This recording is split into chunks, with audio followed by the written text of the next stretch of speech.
Isa namang miyembro ng Makabayan Black, mga kabrigada, nagbabala laban sa panukala sa Senado na may kaugnayan sa utang na loob culture ng anak sa kanyang mga magulang.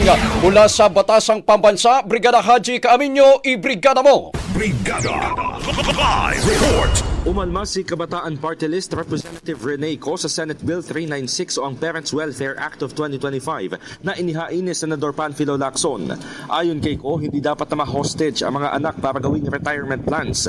Iginit ito na hindi dapat isabatas ang sapilitang pagbabayad ng utang na loob ng anak sa magulang dahil kontra ito sa mga mahihirap at mapanira sa pamilya. Paliwanag ng kongresista, hindi mahihirap ang sumuporta ang mga anak kung sasapat lang ang kanilang sahod at trabaho at maayos ang pag-abot ng batayang serbisyo ng gobyerno. Punto pa ni Co, mas makikinabang ang gobyerno kung aalagaan ang susunod na henerasyon. Ang totoong kapimenaan niya ay ang kapabayaan ng pamahalaan na buhayin ang mamamayan, kabataan man o matatanda, dahil sa katiwalian at mga patakarang makanegosyo. Mababatid na nilinaw ni Lacson na hindi saklaw ng kanyang panukala ang mga magulang na nanakit at nagpabaya. Hindi rin umano oobligahin ang mga anak na wala namang kakayahang pinansyal.